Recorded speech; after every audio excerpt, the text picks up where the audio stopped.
El Señor esté con ustedes. Y con tu espíritu. Proclamación de la buena nueva de nuestro Señor Jesucristo, según San Lucas. Gloria a ti, Señor.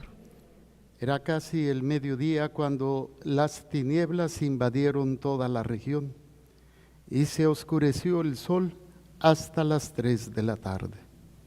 El velo del templo se rasgó a la mitad.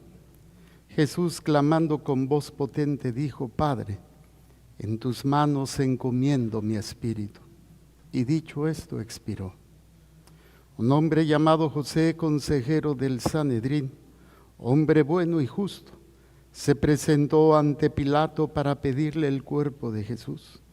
Lo bajó de la cruz, lo envolvió en una sábana y lo colocó en un sepulcro excavado en la roca, donde no habían puesto a nadie todavía. El primer día después del sábado, muy de mañana, llegaron las mujeres al sepulcro llevando los perfumes que habían preparado. Encontraron que la piedra ya había sido retirada del sepulcro y entraron, pero no hallaron el cuerpo del Señor Jesús.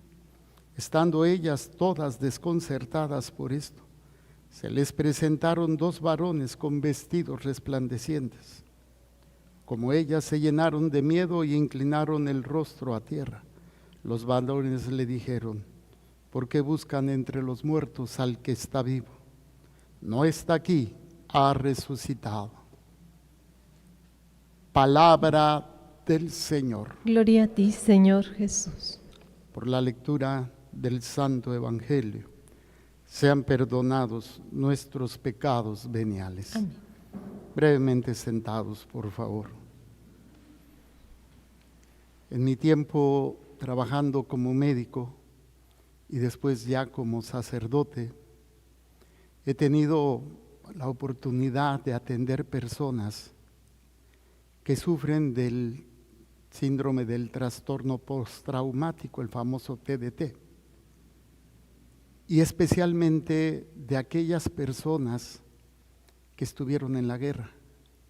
Estoy hablando americanos o hispanos que fueron a la guerra y quedaron trastornados, quedaron dañados, algunos mentalmente, emocionalmente, y es un terror en el que viven muchas veces, porque se despiertan a medianoche gritando, desesperados, recordando a lo mejor todo lo que vivieron en la guerra, o uno de los aspectos característicos es la pérdida de sus compañeros con una granada, una bomba, una emboscada, y cómo ellos se despiertan todos en estrés.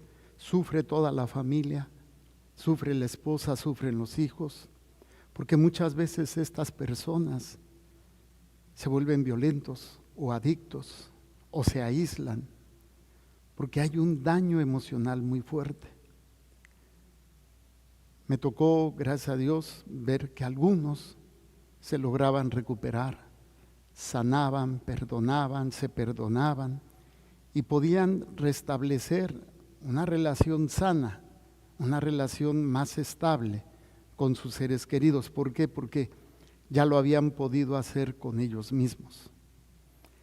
En Estados Unidos se tiene toda una infraestructura que a veces no es muy buena, pero que habla de la atención a los veteranos de guerra, en donde se les tiene hospitales, lugares especiales de apoyo psicológico, también a veces espiritual, para ayudar a poder sobreponerse a todo el trauma, el horror de lo que significa estar en una guerra, donde llegas a quitarle la vida a alguien o ves cómo le quitan la vida a tus compañeros, que se vuelven como tu familia, como tus hermanos.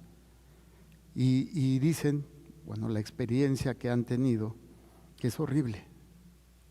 Pero no es el único tipo de choque postraumático. Hay otras personas que han vivido la situación horrible, por ejemplo, del secuestro o del abuso, la violación, a punto de estar, de morir por un accidente, El caso es que hay muchos aspectos que nos desestabilizan y se requiere un hospital, se requiere una atención especializada para lograr que esas personas se reinstauren en la sociedad de una manera segura, donde no sean un peligro para ellos mismos y no sean un peligro para los demás.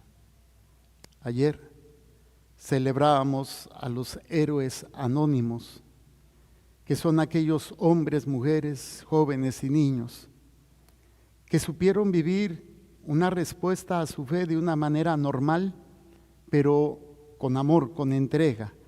Y les llamaba yo los héroes anónimos, porque los héroes conocidos son los santos, son reconocidos por la iglesia, son reconocidos por ustedes, pero esos héroes anónimos que muchas veces no sobresalen mucho, pero cumplen la parte que les corresponde de una manera constante, de una manera humilde, de una manera amorosa, de una manera respetuosa y sobre todo desde la fe.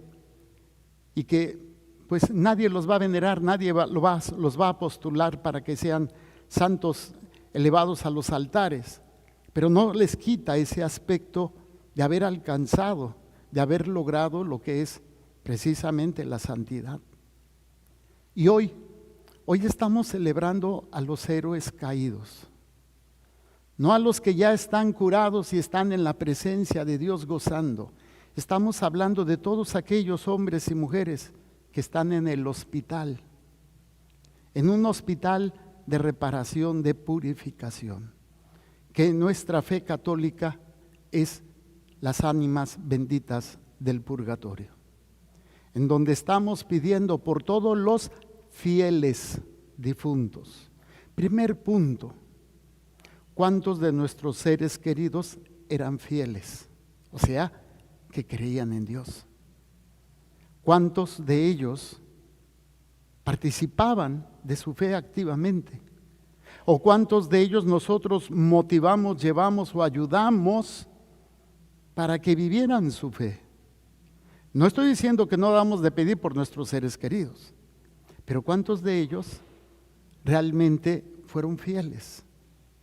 Y ahí es donde nos damos cuenta que muchos tal vez fueron heridos en la batalla de la vida, porque fueron arrastrados por una bomba de pecado, por una emboscada de Satanás, por un engaño del mundo y de la carne, que atrapa, que envuelve, que va destruyendo, a veces en un momento y a veces es gradual, a través de un vicio, a través de un sentimiento mal manejado. Porque, ¿cuál es el problema?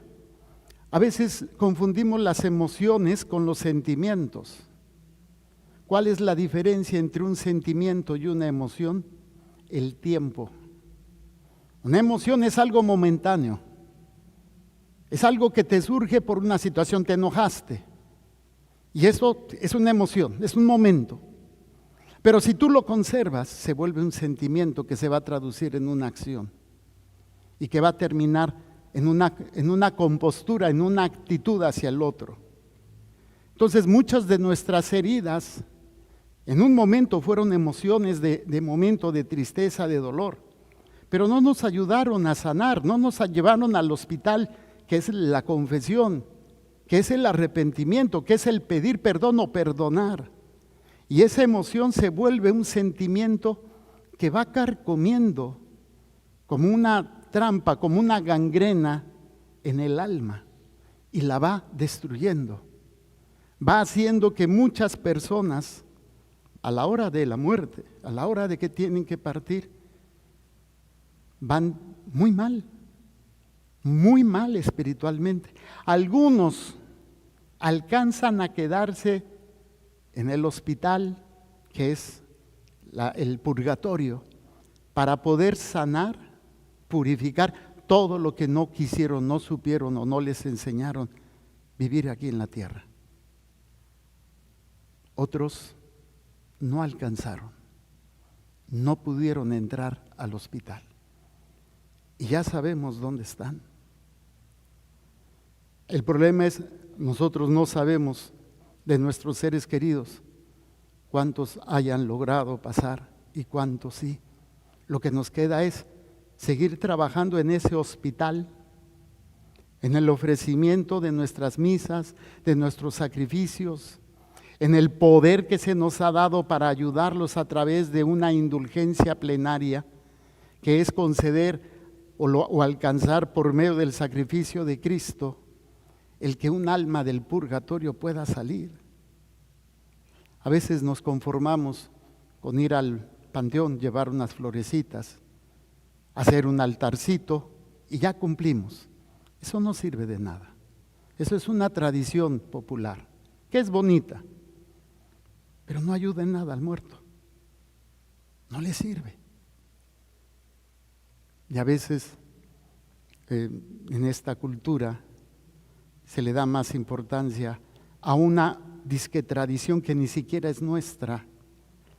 Y esto, ¿saben cuándo empezó eso de vestirse de catrinas y el Día de Muertos salir? No es una tradición, se empezó por una película de este personaje James Bond, cuando hizo una escena en México y supuestamente estaba el festival del Día de los Muertos. Yo me acuerdo que de niño no había nada de lo que vestirte de catrina y no había nada de eso, era nada más ir a visitar al panteón. Y ahora ya es todo un fenómeno social muy bonito, que no es que sea malo, pero nos distrae de la atención más importante. Tenemos familiares graves en el hospital que necesitan nuestra ayuda, que necesitan que les ayudemos a sanar, a purificar todas esas heridas que no alcanzaron a hacerlo aquí y que un día a lo mejor alguno de nosotros quede en ese hospital por quién sabe cuánto tiempo, hasta que no alcancemos la restauración de nuestra alma, podremos alcanzar la entrada a la gloria, a la vida eterna, la iglesia triunfante. Nosotros somos la iglesia peregrina y hoy celebramos a la iglesia purgante, ese hospital que es el último hospital que tenemos antes de entrar al cielo. Hay gente que aquí en esta vida pudiera empezar a purificarse, pudiera empezar a sanarse, pudiera empezar a trabajar en esa vida de santidad, para que cuando llegue esa hora podamos no pasar al hospital, sino entrar directamente a la vida eterna. Y por eso el día de ayer celebramos a estos héroes anónimos. Platicaba con un hombre y yo le decía, lo quiero mucho y conozco a su papá, y le decía, es que tu papá es un hombre bueno, caritativo, paciente, tiene un corazón. Y yo le decía a este hombre, le decía, tu papá es un santo, y no porque haga milagros, sino por su manera de vivir su fe, tranquilo, sencillo, en la caridad, o sea, manteniéndose firme. Le compartía que hace algún tiempo su mamá, la esposa de este señor, se apartó de la iglesia y se fue con los protestantes. Pero lo interesante fue que este señor, a pesar de que al principio fue por la esposa, después dice, no, yo no voy. Y se mantuvo firme, sin pelearse y sin nada, firme. Creo que es importante entender lo que estamos celebrando. Estamos pidiendo, estamos mandando todas las medicinas, todos los médicos, todos los tratamientos posibles para las almas de nuestros seres queridos que están siendo curados. Ojalá que no solamente en este tiempo del año, que es noviembre, hagamos esto. Si tuviéramos conciencia de lo que pudiéramos hacer por ellos, lo haríamos todos los días. Todos los días pudiéramos sacar almas del purgatorio. No por nosotros no lo hacemos. Es Dios, pero nos da la participación a nosotros, nos invita. La primera lectura es hermosa. Este texto, este libro no lo tienen los protestantes, es el libro de los Macabeos. Pero la expresión que usa este libro me encanta porque dice: Judas Macabeo, jefe de Israel, hizo una colecta y recogió 2000 dracmas de plata, que envió a Jerusalén para que se ofreciera un sacrificio de expiación por los pecados de los que habían muerto en batalla. ¿De los que habían muerto en qué? Obviamente está hablando de una guerra. Y si ustedes no lo saben, nosotros estamos en guerra.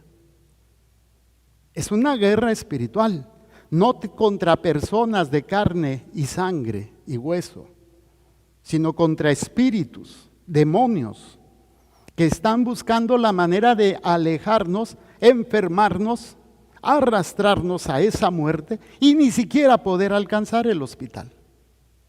Gracias a Dios aquí ya tenemos un hospital.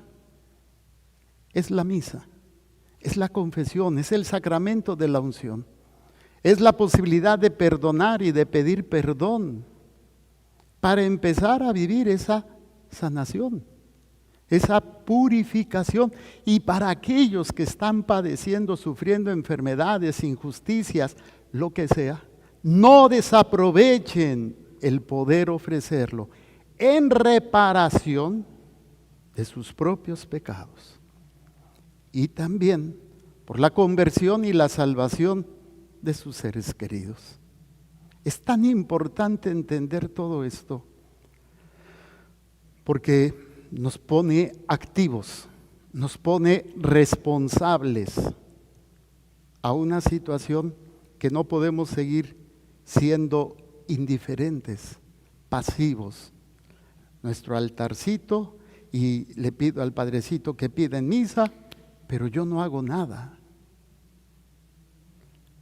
Cuando me toca celebrar algunas exequias, o sea, una misa de cuerpo presente de algún difuntito, porque acaba de fallecer, siempre procuro tratar de enseñarle a los familiares que a veces uno piensa: ay, si hubiera, ¿por qué no hice? ¿Por qué esto? ¿O por qué no aproveché? Y a veces no la vivimos o no la pasamos lamentándonos de lo que no hicimos, o lamentándonos de que ya no tenemos a nuestro ser querido. Y yo les digo, ¿para qué pierden el tiempo con eso? No pueden cambiar el pasado. Cuando era joven o niño, siempre yo decía: ay, hubiera, si hubiera. Y mi papá siempre me contestaba eso. Al principio no lo entendía, pero me decía: el hubiera no existe. Entonces, en lugar de, sí, hay que vivir el duelo. No digo que no sea importante, hay que vivir ese duelo. Pero, ¿qué puedo hacer por mi ser querido que ha muerto? Ayudarlo a salir del hospital. Mándale medicamento, mándale tratamiento, mándale al médico que es Jesús. ¿Cómo lo hago, Padre? Ganando indulgencia plenaria, viviendo una vida alejada del pecado, luchando para poder estar en gracia y sobre todo sirviendo a Dios, haciendo la voluntad de Dios. Podemos hacer muchísimo más que todo lo demás, pero cuando nos desviamos, cuando no entendemos lo que se está viviendo, ¿sí? Por eso este libro ofreció una colecta.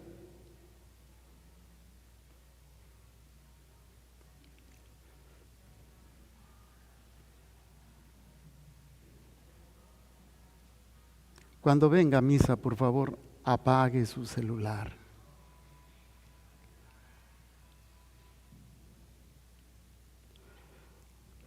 Bueno.